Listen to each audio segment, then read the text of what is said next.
ya previamente individualizados. Vamos ahora entonces con los alegatos de clausura. Tiene la palabra el Ministerio Público. Gracias, magistrado.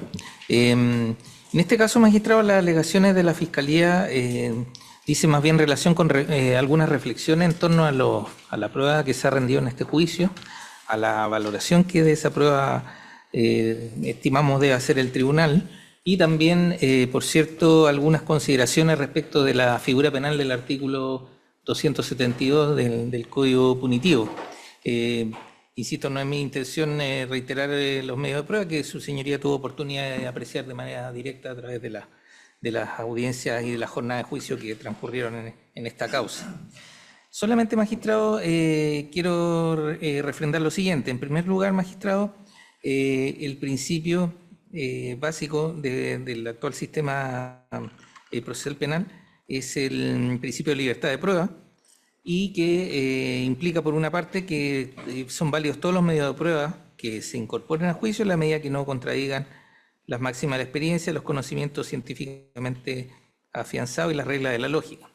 Y también existe un mandato legal para el tribunal de apreciar estos medios de prueba de manera sistemática, vale decir, considerarlos de manera conjunta y en base a ellos arribar o no a una convicción más allá de toda duda razonable de la ocurrencia de los hechos. En ese sentido, magistrado, tuvimos la oportunidad de incorporar, ¿no es cierto?, diversos medios de prueba a estas jornadas de juicio. Particularmente la prueba testimonial nos sirvió, estima el Ministerio Público, para contextualizar los hechos ocurridos a principios del mes de abril del año 2019 en el sector de Cuesta La Dormida. Se trataba de una situación de protesta, ¿no es cierto?, respecto de la instalación de estas torres de alta tensión en el lugar, en el cual, según lo que pudieron describir los funcionarios policiales que declararon en el juicio, había una gran cantidad de personas, ¿no es cierto?, y que ya esa sola cantidad de personas, pero unido además a situaciones puntuales que ellos describieron en sus relatos, se interrumpió o a lo menos se realizaron acciones destinadas finalmente a impedir que se pudieran desarrollar de manera normal las faenas correspondientes a la instalación de estas torres de alta tensión. Es cierto que esos relatos quizá adolecen de algún grado de precisión, ya que no lograron la mayoría de los funcionarios reconocer de manera pormenorizada a las personas que participaron en esos hechos. Pero en ese caso, magistrado, también esa prueba, como señalo, debe ser necesariamente complementada con los otros medios de prueba aportados por el Ministerio Público a este juicio. Me refiero específicamente a las fotografías y a los videos que fueron exhibidos durante el desarrollo de las audiencias. En esos videos y fotografías, magistrado, se apreció claramente a lo menos a 3 personas que se encuentran imputadas en esta causa, participando activamente en esta situación de escalamiento y, digamos, de estas torres de alta tensión. Es el caso de doña Nancy Sagredo Sandoval, quien no solamente aparece señalada o fijada fotográficamente en el lugar de los hechos, sino que además ella misma, en su relato prestado al comienzo de este juicio, también reconoció haber subido a estas torres de alta tensión. En el caso de don Esteban Luis Quesada Enríquez, a pesar de que él niega haber realizado estas acciones, lo cierto es que se acompañaron medios tecnológicos, me refiero a fotografías y videos, donde se aprecia claramente a la persona de don Esteban subido a estas torres, más allá de que él niegue esa circunstancia. Y en el caso de don Cristian Jorquera Venegas, si bien él no está grabado específicamente encima de las torres, sí hay registros audiovisuales que lo muestran a los pocos minutos de haber descendido de una de estas torres y precisamente haber sufrido algún tipo de percance producto de esa acción.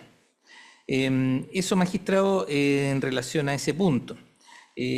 También, magistrado, ha quedado de manifiesto a través de las pruebas que se han rendido en este juicio, que en este caso existía un mandato proveniente de la Asamblea, ¿no es cierto?, en la cual formaba parte don Mario Esteban Aravena Zamora, de impedir la continuación normal de estas obras en las torres de alta tensión.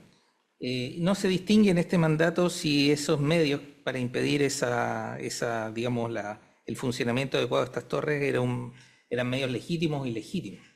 Pero lo cierto, magistrado, que es una cuestión indesmentible que don Mario Aravena, efectivamente, por su rol como dirigente en este caso, ejercía una ascendencia sobre las personas que se encontraban en el lugar de los hechos. Y eso explica también finalmente la imputación que se realiza por el Ministerio Público a su respecto. Si esa participación corresponde a la dispuesta en el artículo 15 número 2 o bien en lo dispuesto en el artículo 15 número 3 del Código Penal, eso será materia a determinar por parte de su señoría. Sí reconocemos, magistrado, que la imputación respecto de doña Natalie es más débil, efectivamente. Hay menos medios de prueba para aportar respecto de la situación de ella, lo que es una cuestión que no podemos desconocer en este caso. Deseo, magistrado, hacer algunas consideraciones respecto a la figura del artículo 272 del Código Penal, ya que probablemente la defensa va a hacer varias alegaciones en relación a esta norma legal. Precisamente sobre el punto del motivo justificado, porque finalmente muchas de las alegaciones de la defensa han ido en ese sentido, en señalar que aquí habría habido una justificación de las personas que participaron en este hecho para haber realizado las acciones que se describen en el requerimiento del Ministerio Público. Pero, magistrado, debemos entender que en el contexto del ordenamiento jurídico y específicamente el ordenamiento jurídico penal, cuando las normas legales o específicamente el artículo 272 del Código Penal habla de un motivo justificado, no podemos entender esa frase como una justificación de cualquier naturaleza. Estamos en el ámbito, como señalo, de las normas legales, en el ámbito del derecho. Entonces esa justificación no puede provenir finalmente de inquietudes o de apreciaciones subjetivas de los individuos respecto de qué es lo justo, porque eso finalmente queda finalmente entregado al arbitrio de cada persona y podemos caer en definitiva en situaciones que no se ajustan al ordenamiento jurídico, como a nuestro juicio ocurrió en este caso. En ese sentido, magistrado, la interpretación a nuestro juicio correcta de la norma del artículo 272 cuando habla de motivo justificado no puede sino ser la existencia de un motivo justificado en los términos del artículo 10 del Código Penal. Me refiero a las que se conocen habitualmente como causales de justificación. Esos son los motivos que justifican, en definitiva, a nuestro juicio, una acción que en principio sería constitutiva de delito, pero que precisamente existe una causal que justifica la realización de esa conducta. Específicamente la legítima defensa, el estado de necesidad y el ejercicio legítimo de un deber o un oficio o un cargo. Y en ese sentido, magistrado, consideramos que son causales que deben ser en primer lugar acreditadas por la defensa, no por el Ministerio Público, porque esas causales se acreditan por quien las alega. A nuestro juicio no se han aportado en este juicio antecedentes suficientes por parte de la defensa para entender que las actuaciones realizadas por los imputados en este juicio se encuentran amparadas por alguna de esas causales de justificación. Y en ese sentido consideramos entonces que ese requisito que es indispensable, en este caso para que opere algún tipo de eximente respecto de lo impuesto en el artículo 272 del Código Penal, no opera en este caso. También, magistrado, queremos hacer presente, o más bien refrendar también la situación de que, en definitiva, una finalidad, por muy loable o por un noble que sea, ¿no es cierto?, no puede justificar los medios. El ordenamiento jurídico, salvo situaciones muy puntuales, proscribe, en definitiva, la autotutela. Y entendemos que las acciones que se realizaron por parte de las personas que se encuentran en el día de hoy en esta sala de juicio, efectivamente constituyen actos de autotutela que no están amparados por el ordenamiento jurídico. Finalmente, magistrado, también señalar que los requisitos, en este caso de legalidad y de una obra específica, como son estas torres de alta tensión, necesariamente deben ser analizadas a la fecha de ocurrencia de los hechos. ¿De qué sirve, magistrado, presentar documentos respecto de una controversia ocurrida 4 años después de la fecha de los hechos? lo cierto es que a la fecha, me refiero a abril del año 2019, las obras que fueron en este caso de manera ilegítimamente interrumpidas por parte de los requeridos se encontraban con todas sus autorizaciones administrativas y reglamentarias vigentes. Y por lo tanto, en ese sentido, no era una obra que no estuviera autorizada digamos, por la legalidad y por la autoridad pública. Todo lo contrario. Y en ese sentido, precisamente las acciones realizadas se enmarcan, a nuestro juicio, en lo dispuesto en el artículo 272 del Código Penal. Por esas razones, magistrados, es que solicitamos que en este caso se libre un veredicto de carácter condenatorio.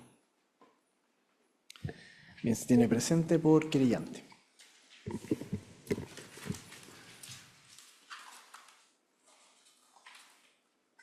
Gracias, su señoría.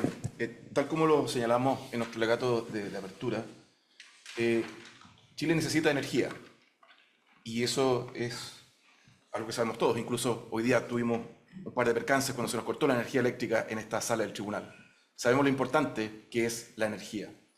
Y lo relevante es que hace más o menos 15 años hay una entrada masiva de fuentes de energía renovables no convencionales.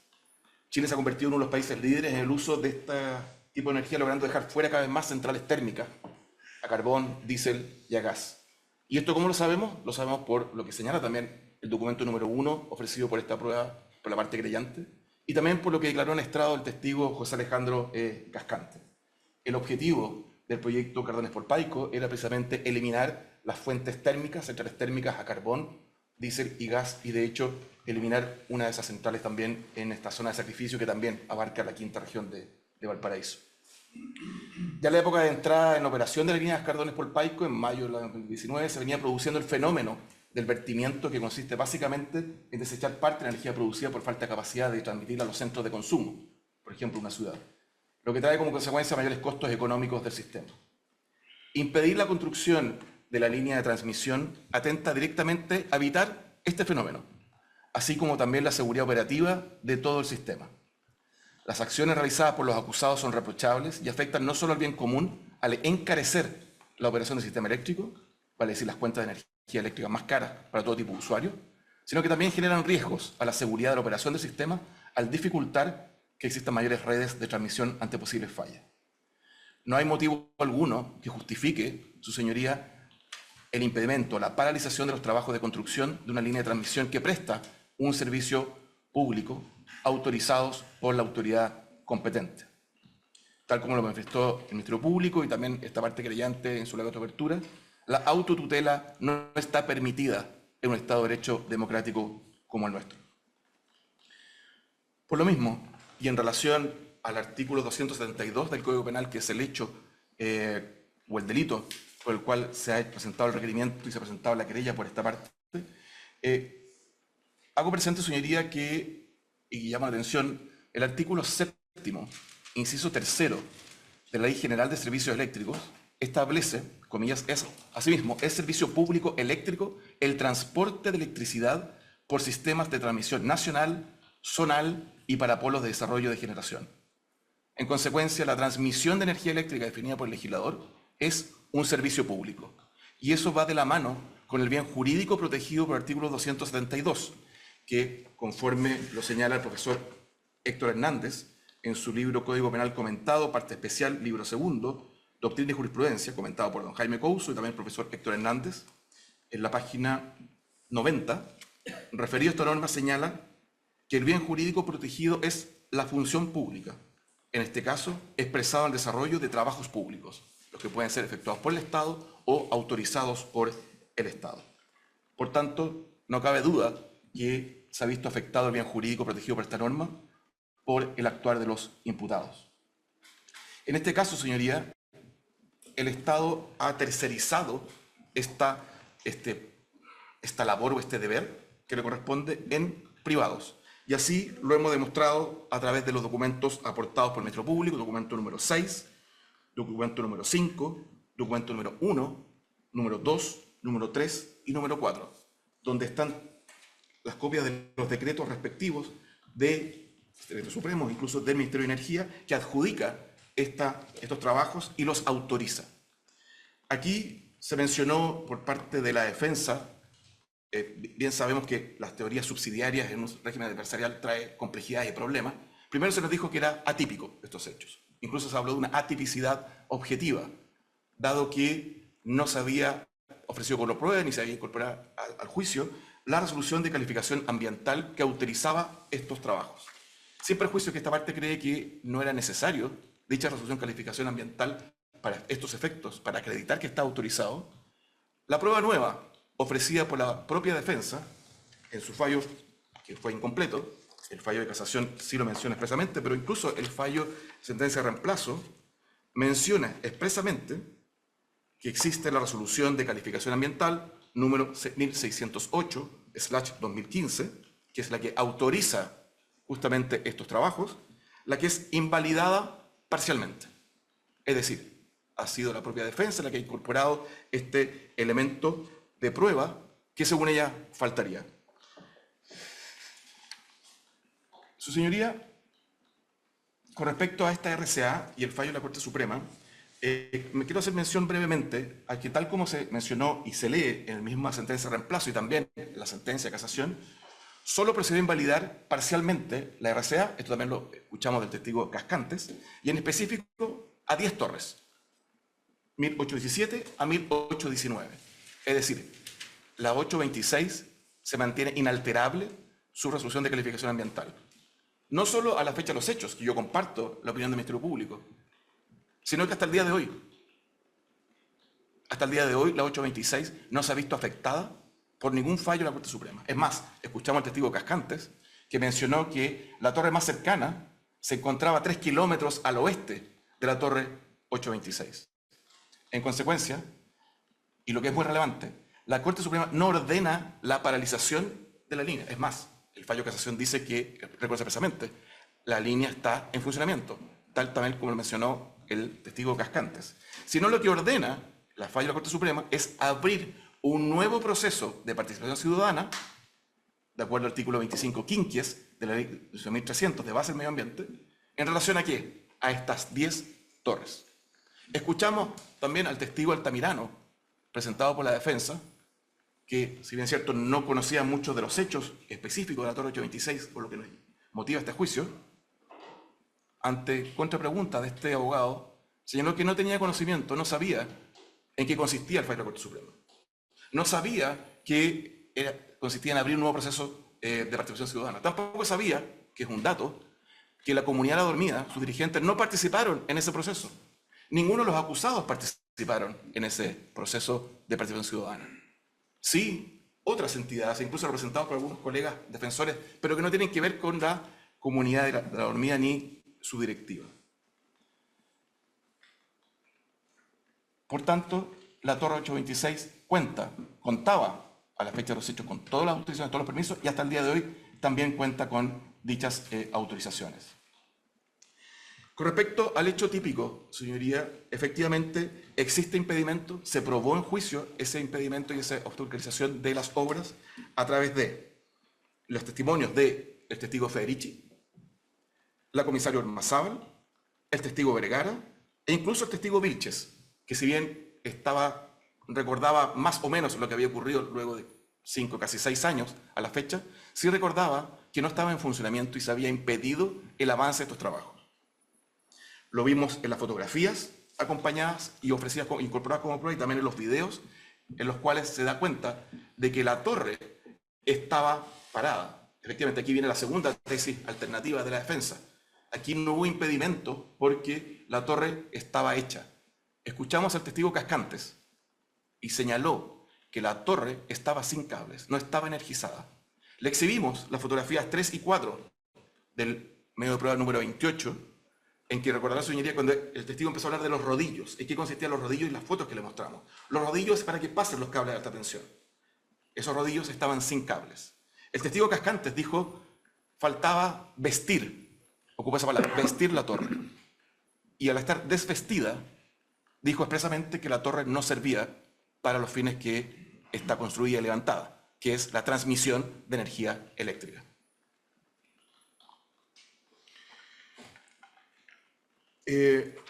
Por tanto, creemos que el hecho típico sí ha sido acreditado con la prueba rendida en este juicio. En cuanto a la participación, señoría, me quedan pocos minutos. En relación a la imputada Nancy Sagredo, tenemos la declaración de la comisaria Ormazábal, que la sitúa en la torre, arriba de la torre. Del medio de prueba número 28, tenemos las fotografías que fueron exhibidas, básicamente la 4, la 10, la 14 y de la 14 a la 21, todas ellas de manera correlativa. Vimos la prueba número 2 de la parte querellante, que es un video, que es una nota de prensa relacionado al recurso de protección que hemos visto. Y en el minuto 1,05 se puede apreciar claramente el rostro y el cuerpo de la imputada Sagredo arriba de la torre. Y evidentemente también la declaración de la propia imputada, que reconoció su participación en estos hechos arriba de la torre. En relación a don Esteban Quesada, efectivamente hay evidencia fotográfica que fue exhibida, en la cual él no reconoció los hechos, o que era un espectro, mencionó, que aparecía ahí en la foto. Sin embargo, hay un elemento esencial que también es la prueba número 2 de la parte creyente, que es el video. En ese video, señorías, si usted aprecia el video y se detiene en el minuto 1,09, se aprecia claramente el cuerpo y el rostro, a través de un zoom que hace la cámara, del imputado Esteban Quesada, abrazado a una torre, un fierro de la torre, arriba de la torre, junto con su charango. En ese sentido, la declaración que presta el imputado Quesada no es real, es falaz. Con respecto a doña Natalie Berger, creemos que su colaboración, ella declaró y dijo que había llevado agua. La verdad, no es muy creíble que el agua haya estado conforme al máximo de la experiencia, artículo 297 del Código Procesal Penal. Esa agua haya estado ahí suelta o ella haya dejado de manera espontánea. Se habló siempre de 100 personas, también el testigo Altamirano también habló de 100 personas, de miles de personas. La verdad que vimos los videos, las fotografías y al menos yo no vi 100 personas. En relación a don Cristian Jorquera, es relevante, su señoría, que el video número 25, aportado por el Ministerio Público y la parte creyente, que da cuenta de su detención, da cuenta de su participación. Lo mismo que el set fotográfico número 26. Todas las fotografías que están en el set fotográfico dan cuenta de la participación de don Cristian Jorquera. También las declaraciones de testigo Vergara, Vicencio, y también del testigo Federici, que dan cuenta de la detención de esta persona que se relaciona con el set fotográfico 26 y el video 25. Y también no podemos olvidar la declaración de la coimputada Nancy Sagredo, que en estrado también mencionó que arriba de la torre junto con ella estaba don Cristian Jorquera. Don Mario Aravena. Don Mario Aravena lo sitúa en el sitio de suceso el teniente Federici. Habla de amenazas previas, habla del rol de jefe, de coordinador. Lo mismo la comisaria Ormazábal, también lo menciona como director y líder, jefe de estas personas a través de su propio testimonio. Se habla también con respecto a los hechos contenidos en el requerimiento en cuanto a la orden, una instigación y también al auxilio que presta él a las personas que están arriba de la torre. Y aquí claramente, señoría, y ya voy terminando, esto no es casual. No es casual que alguien va caminando, se le ocurre ir a una torre y subirse porque se le ocurrió. Por eso, toda la evidencia que ha sido incorporada a juicio de hechos anteriores, de obstáculos de camino, amenazas, lesiones, daños, dan cuenta de una actividad previa, coordenada y concertada, que concluye finalmente con la toma de la torre 826. Las notas de prensa ofrecidas por el Ministerio Público, números 13, 14 y 15, dan cuenta de testimonios, entre comillas, incluso el propio imputado Aravena reconoció que había dado muchas entrevistas de prensa, que dan cuenta de su labor como auxiliador. Iban subiendo con cordeles, comida, agua, e incluso bajando también este baño seco que aparece en la nota número 15. La declaración de Cascantes. Señala que el señor Mario Aravena era el jefe, en sus palabras, el capataz, el patrón de fondo. Él presencialmente lo vio en la Torre 826 dando instrucciones, dando órdenes, y también por reporte de oídas de sus subalternos. Insisto, señoría, las máximas de la experiencia indican que esto no es espontáneo. Y se pedirá la condena de los imputados por estos hechos, porque efectivamente, tal como lo dijo el propio líder, el imputado Mario Aravena, que incluso había quedado constancia en acta en su declaración, y eso demuestra su actuar. Dijo, a toda costa y hasta el fin. Gracias, señoría. Tiene presente por la defensa, señor Julio Inocencio. Gracias, señoría. Desde un comienzo, esta defensa, ya en los alegatos de apertura, auguró que iba a ser imposible configurar el delito del artículo 272 del Código Penal por existir causales de atipicidad objetiva.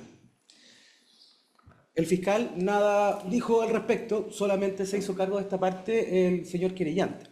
Y me refiero específicamente a la ausencia de la resolución de calificación ambiental, a la RCA. Esta resolución de calificación ambiental no se presentó ni como prueba, no se presentó como prueba en la audiencia preparatoria de juicio, tampoco después como prueba nueva, era difícil porque era una resolución antigua, por lo tanto simplemente no se presentó como prueba. Ante eso, el señor querellante llama la atención, dice, no era necesario presentarla porque justamente la sentencia de reemplazo que nosotros presentamos como prueba nueva, ahora recién en este juicio, lo dice, como que si el querellante ya sabía adelantadamente que íbamos a presentar esa sentencia de reemplazo que nombra la RCA, y eso basta como para tener por acreditado, según el querellante, los permisos medioambientales. Nos parece del todo insuficiente esa explicación. Nos parece del todo insuficiente que se pretenda atribuir responsabilidad penal por atentar contra una obra y ni siquiera presentar la documentación oficial que demuestra que esa obra está permitida para ser ejecutada o construida. La única documentación que ha presentado la Fiscalía y el querellante para demostrar que se trata de una obra pública son los permisos y los decretos del Ministerio de Energía que adjudican el proyecto a la empresa Interchile. Y presentan ellos mismos ese decreto, que es el decreto que es la prueba documental, digamos que el decreto 115 de fecha 2 de mayo del año 2011 del Ministerio de Energía, donde ellos hacen una lectura, obviamente antojadiza a la parte que les conviene a ellos, pero sin embargo omitieron hacer una lectura de la misma prueba que ellos presentan, que es el punto 343. El punto 343 señala lo siguiente del mismo decreto. Aspectos medioambientales. Las bases deberán establecer que la responsabilidad directa por el cumplimiento de la normativa ambiental aplicable a los proyectos es de los proponentes que resulten adjudicados y en consecuencia estos deben contemplar el cumplimiento de estos aspectos al formular los plazos de ejecución de los proyectos. Es decir, el mismo decreto que le adjudica la obra le está diciendo, ojo, tienen que respetar la normativa medioambiental. ¿Y cuál es la normativa medioambiental? El artículo 8º de la ley 19.300, que establece expresamente que solamente se puede proceder a la ejecución de los proyectos una vez que se tengan los permisos del sistema de evaluación ambiental, que es la RCA. Se relaciona con esta norma el artículo 10, letra B de la ley 19.300, que establece qué proyectos deben ser sometidos a la evaluación ambiental. Y justamente el artículo 10, letra B de la ley 19.300 señala que deben someterse a estas exigencias las líneas de transmisión eléctrica de alto voltaje y las subestaciones. O sea, no hay por dónde perderse, no hay por dónde escapar de la exigencia de tener los permisos, de que los permisos consisten en los permisos medioambientales, en la RCA. y esta ha estado ausente. Pero no es solamente una formalidad, señoría, no es solamente decir existe la RCA, porque la verdad es que nadie ha negado la existencia de la RCA. El tema es que es muy importante haber contado con la RCA, que es la que autoriza el proyecto, porque en esa resolución se autoriza y además se le indica a Interchile por dónde tiene que ir el trazado de las torres. Y es justamente eso lo que ha sido también parte de la controversia y que genera el movimiento medioambiental en la zona de Olmué Limache. Por lo tanto, era necesario tener esa información por parte de la empresa para demostrar que sí estaban autorizados para avanzar por este lugar. Eso no ha sido acreditado. Y no basta con que se haga mención a ello. Hay que demostrarlo. También esa normativa establece el cómo se deben ejecutar las obras. Y todo esto ha sido, todo ese cómo fueron ejecutadas las obras, también han sido puestas en tela de juicio por esta defensa y por el movimiento medioambiental. Pero no solamente por el movimiento medioambiental, sino también por la propia institucionalidad. Pues como acabamos de incorporar en esta audiencia documentación que hace referencia a fallos de la Corte Suprema, que conociendo en el último eslabón del procedimiento contencioso administrativo que se inicia en sede administrativa en el CEA, pasa luego por el Tribunal Medioambiental y finalmente concluye en la Corte Suprema termina anulando parcialmente. El querellante le gusta recalcar la palabra parcialmente. Y sí, es parcialmente, no se resolvió todo. Y la parte parcial que se anuló no corresponde a la Torre 826, es efectivo. Corresponde justamente a un lugar que está al lado de la Torre 826. Pero resulta que el mismo señor Casante y el mismo querellante han referido que esto no es un problema de una torre. Dicen que es un problema de un proyecto completo. Entonces, justamente ahora le cobro la palabra respecto a ese tema. Si es un proyecto completo y fue anulada una parte de ese proyecto que está justamente contigua a la Torre 826, entonces con mayor razón no. Estamos hablando de que se ha justificado institucionalmente toda la oposición que se ha hecho a este proyecto. Porque valida esa sentencia de la Corte Suprema, lo que viene a hacer es a validar el reclamo social, el repudio que la comunidad de Limache Olmué estaba haciendo a ese proyecto. Y eso se justifica institucionalmente con la Corte Suprema. Eso es lo que nos justifica y nos da la razón. Y por eso hemos hecho mucho énfasis en esa parte. Y no solamente la sentencia de la Corte Suprema hace esta validación, sino que también lo hace la formulación de cargos del Servicio de Medio Ambiente, que también es una institución pública, que también cuestiona a Interchile, y también viene en cierta medida a decir, señores, ustedes están reclamando por algo de bien, puesto que Interchile no cumple con los estándares establecidos en la RCA. Y nuevamente ahí la importancia de haber contado con la RCA.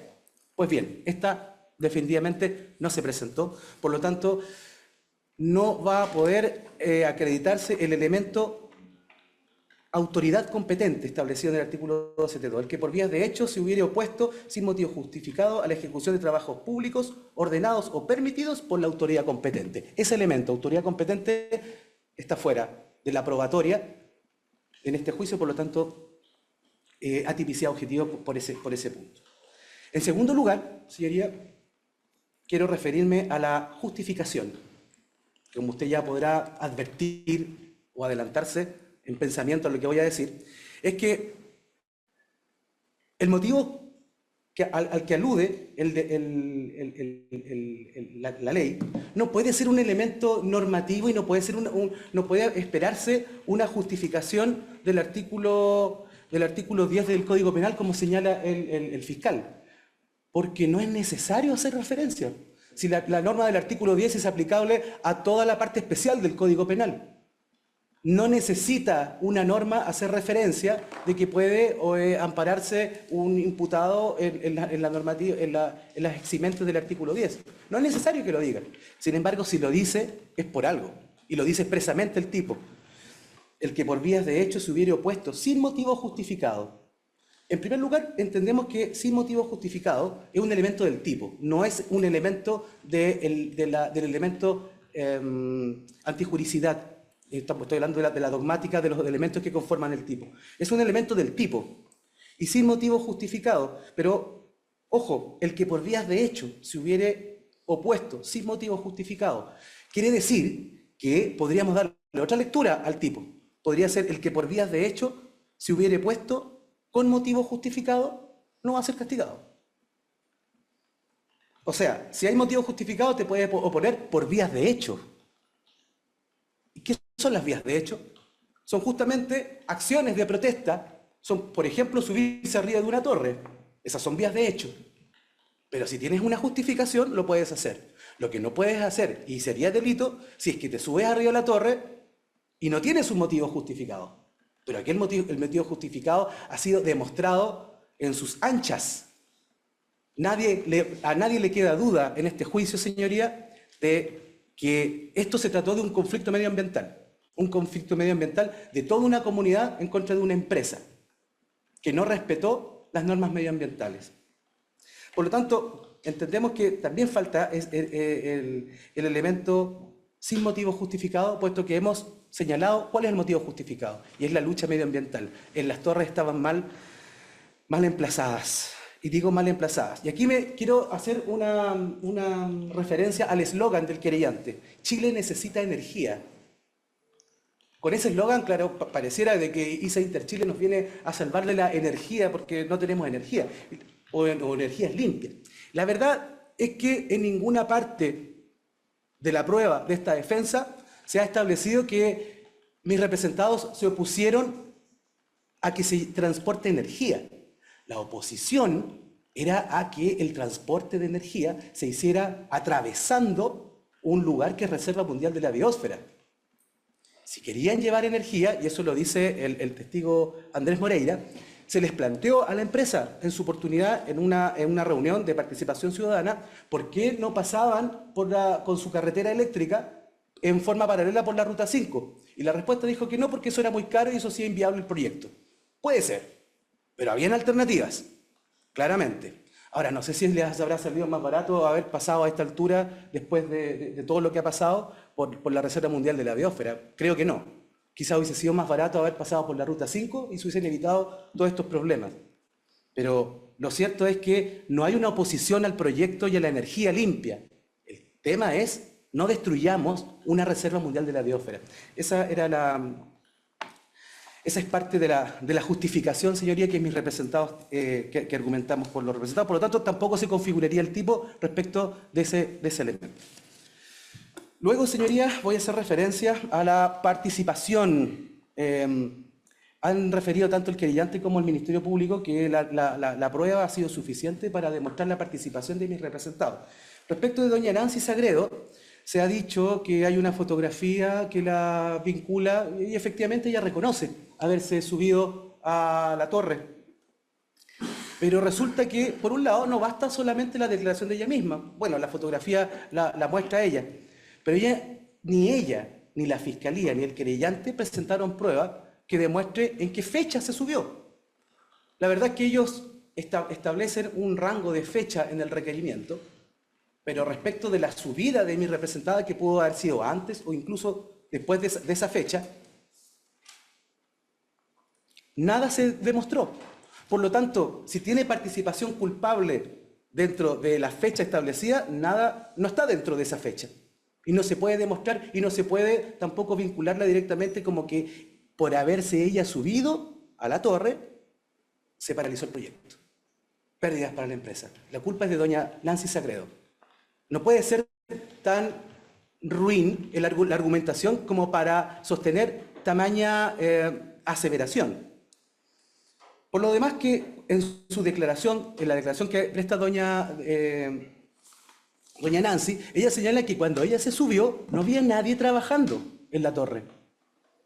Ella se subió y no había ningún trabajador. Por lo tanto, desde el punto de vista de la intención o del dolo, si efectivamente se subió a la torre, según ella, en su fuero interno, no estaba paralizando ninguna obra. Tampoco el querellante y la fiscalía demostró, mediante testigos u otra prueba, que habían trabajadores esperando terminar su trabajo porque estaban estas personas arriba. Nadie. Solamente se veían las personas arriba de la torre. Falta probar la fecha, por lo tanto, de la subida de doña Nancy, y también falta probar que por ella se paralizaron las obras. Respecto de don Esteban Quesada, se le pretende vincular por parte del querellante por un video y por una foto. Según ellos, basta con eso. El querellante habla de un video, pero recordemos que el video no le fue exhibido a ningún testigo. La foto no fue reconocida por nadie más. A la única persona que se le exhibió la foto fue a don Esteban Quesada, y don Esteban Quesada negó ser él. Por lo tanto, el único que dice que esa imagen a la que se refiere es el mismo querellante. Pero eso no se puede valorar. Que para valorar esa fotografía y ese video, al que alude incluso señalando el minuto exacto, tienen que ser los testigos. Y ese ejercicio no lo hicieron. Por lo tanto, y no solamente respecto de Esteban Quesada, respecto de todas las fotografías y respecto de los videos presentados, ninguno de ellos puede ser valorado o darle cierto valor probatorio, puesto que no fueron refrendados por nadie más, sino solamente en el alegato de clausura, lo cual nos parece que no corresponde. Y respecto de doña Natalie Berguer, el propio fiscal reconoce que los argumentos son débiles. Y el querellante va un poco más allá, dice que en realidad no es creíble, pero tampoco dice por qué no es creíble. La verdad es que doña Natalie Berguer, respecto de ella, no hay simplemente nada de lo que se pueda decir respecto de ella. Por lo tanto, debiera proceder también su absolución. Bien, para que vaya finalizando, don Julio. Sí, señoría. Y brevemente, respecto de los testigos, don Matías Federici, la verdad es que nada dice en cuanto a la participación, no señala torre alguna, no identifica la torre, no estuvo presente el día de la detención, solo estuvo algunos días, no señaló cuáles. Los hechos le fueron reportados porque él firmaba los partes, o sea, él por eso se enteró como jefe de tenencia, no recibió ninguna orden de investigar, nada.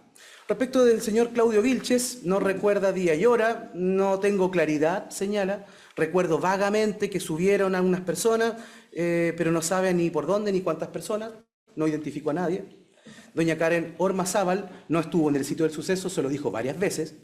No teníamos los medios para ir, ella era de la PDI. Se enteró por la prensa, dice. Y también se enteraba por lo que le iban diciendo los funcionarios de Interchile, de qué era lo que estaba pasando. Esa era su versión de los hechos, una versión totalmente parcial. Tenías una visión solamente de lo que estaba ocurriendo. Y también reconoce que había un conflicto medioambiental.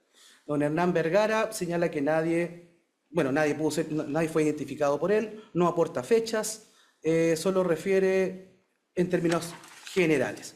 El señor Casante fue el testigo que más aportó, hay que reconocerlo, pero también respecto de los hechos puntuales del requerimiento solo refirió generalidades. Lo que aportó fue más bien un background respecto del proyecto. No es presencial, no estuvo presencialmente en el momento de la subida o de las personas que subieron a la torre, habla sobre el movimiento medioambiental y dijo varias cosas que debo reconocer que nos traen agua al molino de la defensa. Primero reconoce que hay una autoridad ambiental. Él reconoce que era importante la superintendencia de medio ambiente, lo reconoce expresamente.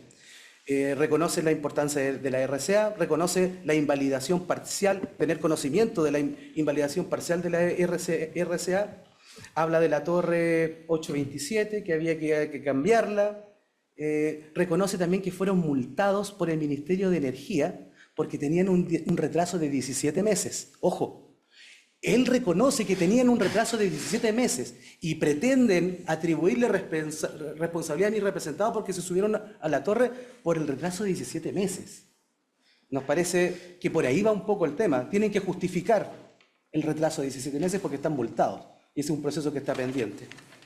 Es por todos estos antecedentes, señoría, es que consideramos que no puede condenarse a mis representados, por el contrario, se les debe absolver, y también vamos a pedir que se condene expresamente en costas, tanto al Ministerio Público como al querellante, porque consideramos que ambos han sido contumaces en sostener acciones, acusaciones legales en contra de personas que realmente lo único que estaban haciendo era defender su territorio de amenazas, de graves amenazas, como las que vimos en este juicio. Se tiene presente por la defensa don Víctor Neira. Gracias, su señoría. Bien, su señoría, adelanto que quizás en realidad mis alegatos quizás no sean tan atractivos para la tribuna, que es lo que uno intenta hacer, litigar para la tribuna, como se dice coloquialmente. En realidad van a ser un poco más técnicos. Y pido disculpas porque entiendo que esto, y con mucho respeto, en realidad entiendo que va a ser relevante para su señoría, para que finalmente resuelva en sentencia definitiva si absuelve o condena a mi representado. A ver, ya lo habíamos anunciado en el alegato de apertura, que tal coincidiendo con la tesis planteada por el colega defensor, y aprovecho de señalar que también hago mío los alegatos para efecto de no ser repetitivos en los mismos puntos. Señalábamos la ausencia de un elemento y agregaba la calidad de un elemento normativo de carácter esencial, y además yo señalaba que este cumplía una doble función, que era el objeto material del delito, en aquella parte de la norma donde dice ordenados o permitidos por autoridad competente. Y aquí se plantean, para que su señoría resuelva, dos tesis. El Ministerio Público, los acusadores, señalan que la autoridad competente sería el Ministerio de Energía, y las defensas señalan que sería la autoridad medioambiental a través de su proceso de autorizaciones medioambientales. La problemática surge entonces en determinar cuál de las dos era necesaria. Bueno, ha quedado claro, tal como lo señala el colega Inocencio, que efectivamente por disposición normativa, si esto no es cuestión de la defensa, por disposición normativa de la ley 19.300, disculpe, artículo 8º, inciso primero, señala, y ya fueron referidas por el colega, quién es la autoridad competente para efectos de autorizar las obras, porque aquí mañosamente los acusadores intentan hacer creer que con un decreto de concesión es suficiente para poder iniciar en la práctica los trabajos, en este caso de la torre que se imputa haber sido tomada. Eso es falaz, justamente porque se requieren estas autorizaciones de esta autoridad ambiental a través de una resolución de calificación ambiental, y tal como dijo el colega, no fue presentada a este juicio. Basta con llegar ahí en la teoría del tipo, ¿cierto?, respecto de la ausencia del elemento normativo, porque su señoría tiene que recurrir a normas extrapenales para darle contenido justamente a lo que se entiende por autoridad competente, están las normas, para llegar para realizar ahí el análisis típico y señalar que ante la ausencia de la tipicidad objetiva, como claramente ha señalado el colega, debiéramos de tener el análisis normativo de la teoría del delito y en consecuencia decretar la absolución. Sin embargo, yo creo que se hace necesario seguir indagando en los otros, someramente y muy rápidamente. ¿Por qué? Porque claro, yo no sé cómo va a resolver su señoría si su señoría estima que eventualmente la autoridad competente era el Ministerio de Energía. Entonces lo que hay que determinar es lo siguiente, y eso lo mencionó el Ministerio Público. Si al momento, cuestión que tenemos que presumir, si al momento de la comisión de los hechos, del principio de ejecución, existía esta resolución de calificación ambiental, entonces le plantea un tremendo problema a su señoría de decir, bueno, al momento de la comisión de los hechos existía esta resolución de calificación ambiental, pero sabemos que en forma posterior fue anulada. Entonces, este elemento normativo esencial o este objeto material, si no existe al momento de dictar sentencia, ¿se podrá dictar sentencia? Entonces, ¿cómo uno responde a esa interrogante? ¿Será ausencia de tipicidad? ¿Será ausencia de antijuridicidad? Y este problema no es menor. A ver, yo no soy un profesor de derecho, soy un simple abogado, no quiero parecer lo que no soy, pero hay que tener en claro de cuándo es este artículo 272 del Código Penal, de cuando se crea en 1875 el Código Penal. Y esto no es menor porque la teoría del delito, tal como la conocemos con sus tres fases, teoría de la acción, tipicidad, antijuridicidad y culpabilidad, es una creación de von List, después por Binding, pero en realidad de fines de 1800. En consecuencia, esa dogmática penal no está incorporada al tipo penal. Por eso es importante que este elemento del motivo justificado, ¿cómo debe entenderse? Entonces, a contrario de lo que sustenta el Ministerio Público, esto no es una causal de antijuridicidad formal en el cual debamos remitirnos a estas 4 causales genéricas de legítima defensa, cualquiera de sus fases, del estado de necesidad justificante o del estado de necesidad exculpante, que ya, bueno, en fase de culpabilidad, o de las otras que ya sabemos, de las otras 2, legítimo derecho, etcétera. Justamente eso nos lleva a pensar que eventualmente podríamos estar en 2 hipótesis, o en ausencia de antijuridicidad formal, entendiendo que el motivo justificado es parte del tipo, o a lo menos, cuando su señoría dicte sentencia, de ausencia de antijuridicidad material. La verdad es que no es posible dictar una sentencia condenatoria si el momento de dictarse la sentencia, ese elemento normativo dejó de existir. Al menos desde la lógica de cualquier lego parece que esa situación no es justa. Ya que justamente esa nulidad de la Corte Suprema lo que hace es retrotraer todo al efecto anterior, o sea, deja sin efecto, a lo menos de manera parcial, esa resolución de calificación ambiental. Esas obras no estaban autorizadas. Lo dice de forma retroactiva la Corte Suprema. Luego de eso, su señoría, hay un problema de... Esto no es abstracto, esto es de considerar si estamos frente a todos los elementos del tipo o no. Luego hay un problema de autoría y participación que yo lo señalé como formas de intervención criminal. Y aquí se nos forma un tremendo problema. ¿Por qué un tremendo problema? Disculpe que lo hable en términos poco elegantes o muy técnicos. Porque aquí hay que hacer una distinción entre el señor Mario Aravena y el señor Cristian Jorquera respecto de nuestro defendido.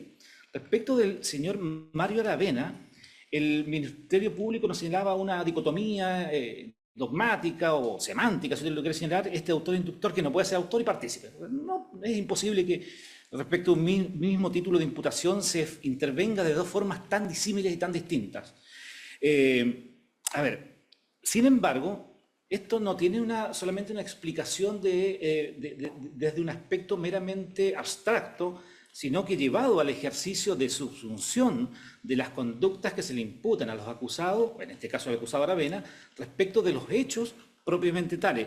Y ahí hay un problema que es insuperable. Bueno, su señoría, la inducción o este instigador, la instigación en realidad tiene elementos subjetivos y objetivos. Aquí no basta con el eslogan de señalar que porque llevaba agua o eventualmente comida en tiempos indeterminados, eso sea el plan delictivo, que esa acción criminalice sea suficiente para estimarla como el elemento del injusto. La verdad es que no, señora. Respecto del elemento objetivo de la instigación. El primer elemento es que el inductor persiga que nazca la resolución criminal en los inducidos y que estos últimos logren la consumación del hecho. La pregunta es, ¿se logró determinar la consumación del hecho? Con precisión, dentro de los periodos que el requerimiento señala. La respuesta es palmaria. No, pues, su señoría. ¿Cuál es el plan criminal del señor Aravena? Tampoco está claro. Respecto de los elementos subjetivos aquí de la instigación. Primer elemento. Señala la doctrina, aquí Mirpuch, recogido por el profesor Modonel actualmente, acá en Chile al menos. Por ejemplo, el primer elemento es la causación del influjo psíquico de la idea criminal concreta en una persona responsable. ¿Y por qué digo responsable? Porque bueno, esto lo separa en realidad de la autoría inmediata. Pues. Aquí debe haber una resolución criminal y por lo tanto el plan criminal debe estar lo suficientemente claro para efectos de que ese sea realizado por el autor, que serían los restantes supuestas personas que subieron a la torre, y en este caso por el partícipe, que sería el señor Aravena. Ese elemento no está claro. La aptitud, el segundo elemento, aptitud del propio propicio de la inducción, o sea, que esta inducción sea adecuada para efectos de la resolución criminal llevada a cabo por los autores directos.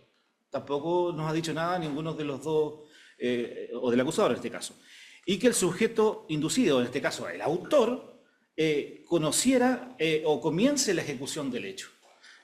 Tampoco está claro cómo se comenzó, ni cuándo se comenzó, ni por quiénes se comenzó esta ejecución del hecho. A ver, su señoría, el señor querellante, si me da un segundo para el agua, nos planteaba una problemática que es real, ¿no? Eso es verdad. Plantear teorías alternativas en un proceso adversarial como este trae problemas lógicos, pues, lógico que las trae. Pero no solamente eso, ¿no? Los problemas también vienen radicados por la inadecuada forma de introducir prueba en un procedimiento adversarial como esto. Y esto no es baladí. Este problema no es una cuestión de que si se ve bonito o feo, es una cuestión de cómo su señoría valora esa prueba incorporada al juicio.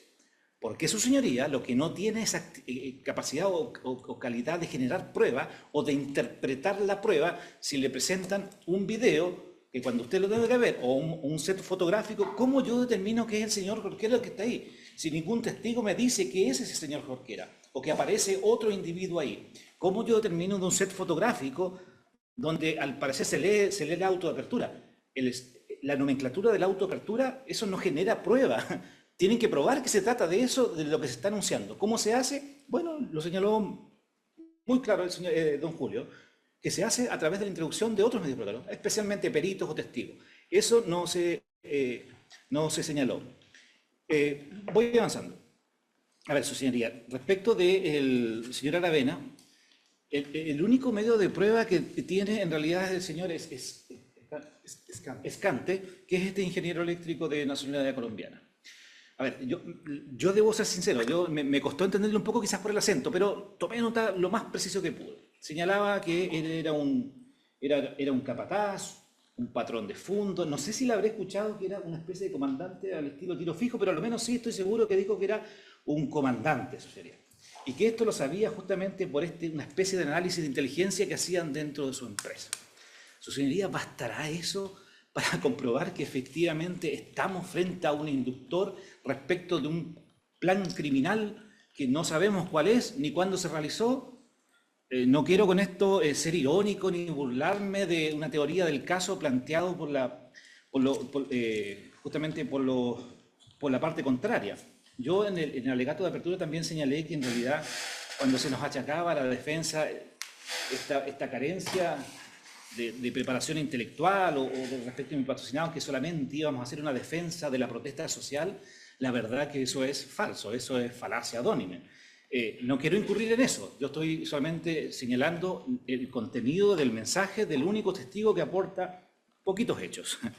En ese sentido, su señoría, respecto de el señor Aravena, estimamos que las causales o los elementos de la instigación no concurren. Y respecto finalmente del señor Jorquera, su señoría, ¿qué tenemos del señor Jorquera? La declaración de doña Nancy, otra acusada. ¿Qué nos dice la señora Nancy? Que efectivamente también se subió. Nuevamente, tomamos las palabras de don Julio. ¿Cuándo se subió? ¿A qué hora se subió? ¿Qué actividades realizó arriba de la torre? El señor querellante nos señala que en realidad hay un video donde aparece en el minuto tanto, minutos después siendo detenido. Pero ¿y cómo sabemos que fue minutos después? Primero, ¿cómo sabemos que se trata del señor Jorquera? Si nadie ha reconocido al señor Jorquera. Nosotros, desde ya señalo que desconocemos todos y cada uno de esos otros medios probatorios incorporados por el Ministerio Público y que no han sido justamente exhibidos a algún testigo o perito. Bueno, no hubo. En ese sentido, con esto, su señoría, finalizo, y espero que no se me quede nada, su señoría, esto no es baladí. A ver, de verdad que esto no es baladí y no es una mera retórica ni un mero eslogan. Esto de verdad que es real. A ver, de estos 150 años del Código Penal, su señoría va a tener la responsabilidad histórica de condenar o eventualmente absolver a defensores ambientales por la aplicación de este artículo. Nadie antes de estos 150 años lo ha hecho. En consecuencia, el llamado es justamente hacerse cargo de estas alegaciones que hace la defensa, ya sea para efectos de nuestra pretensión de absolver a mis dos representados, y me sumo a las peticiones en costas del Ministerio Público. El principio de objetividad no es una mera descripción normativa, es una obligación del Ministerio Público que ante la ausencia de evidencia probatoria no nos lleve a un juicio oral. Eso es todo, y reitero la solicitud de absolución hecha en la apertura y reitero esta cláusula. Bien, se tiene presente. Con esto finalizamos los alegatos de clausura. Y ahora, conforme al artículo 338 del Código Procesal Penal, vamos a preguntarle a cada uno de los requeridos si quieren indicar algunas palabras finales, agregando que no es una nueva declaración, solamente si quieren agregar algo final, se le va a ir preguntando a cada uno. ¿Bien? Vamos a comenzar entonces con el señor Cristian Jorquera. ¿Va a indicar algo ahora o prefiere guardar silencio? Bien. Continuamos con el señor Mario Aravena.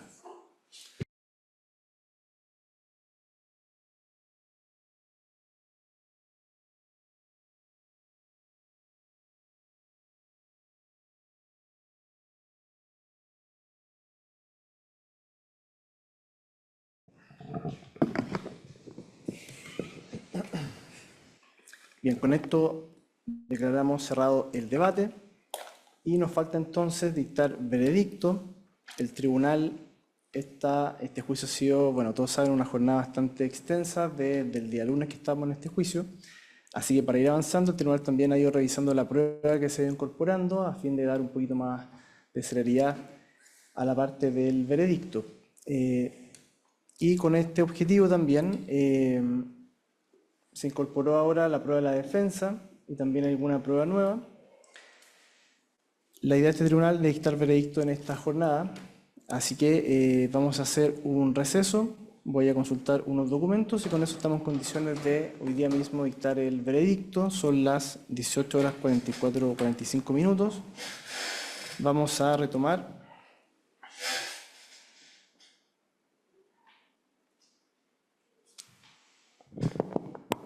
A las 7:10 minutos retomamos para la dictación del veredicto. Bien, vamos a hacer un receso hasta esa hora.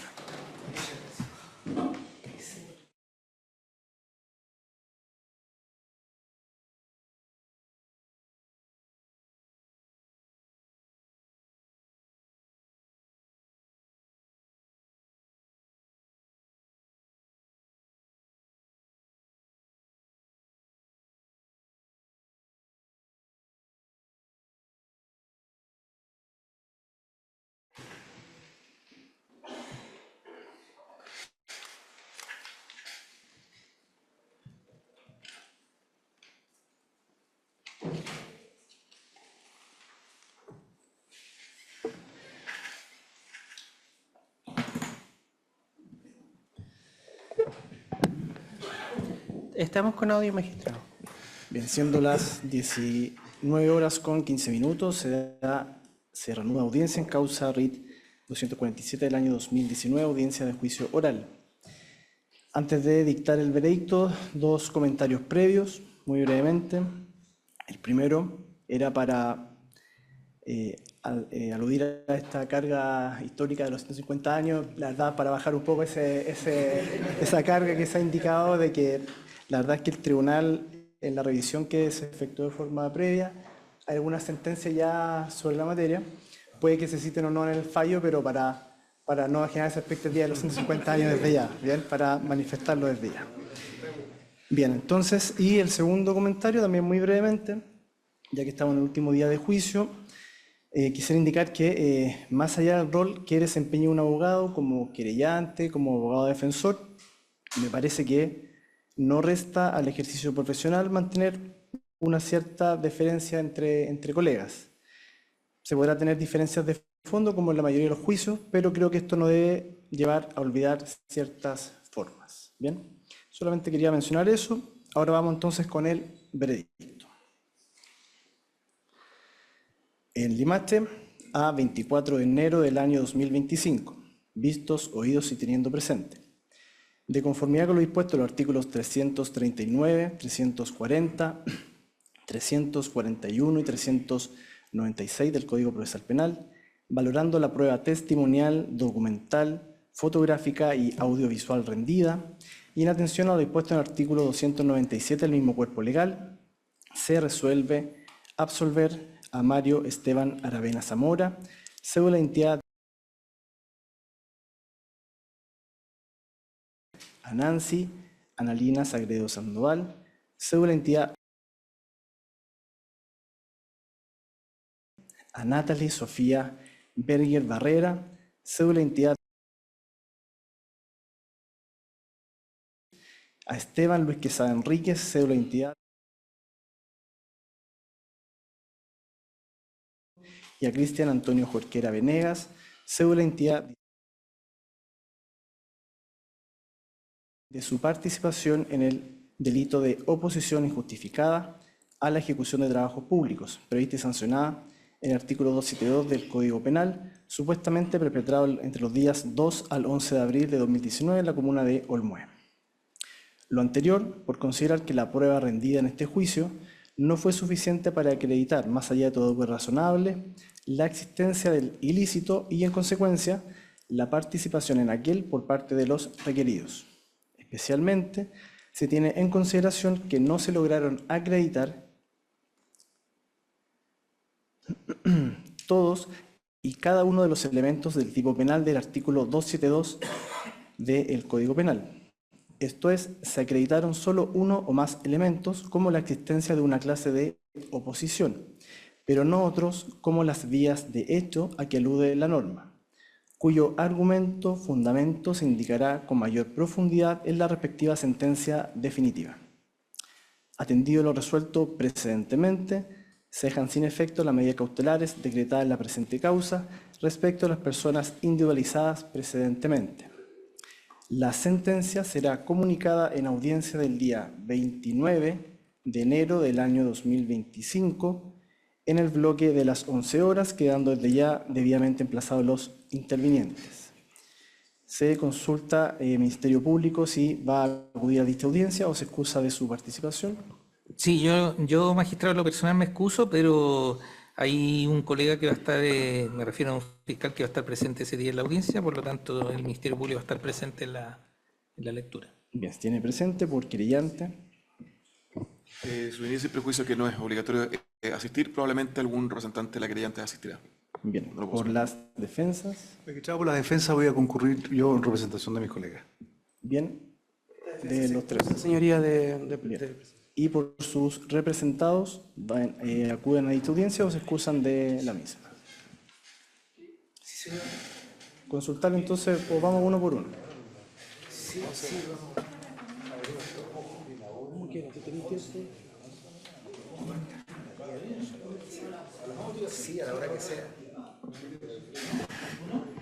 No están obligados a comparecer, solamente se les pregunta por efectos de tenerlo presente. ¿Bien? Bien, entonces eso es, y ahora con esto, siendo las 19:20 horas, se pone término a la audiencia.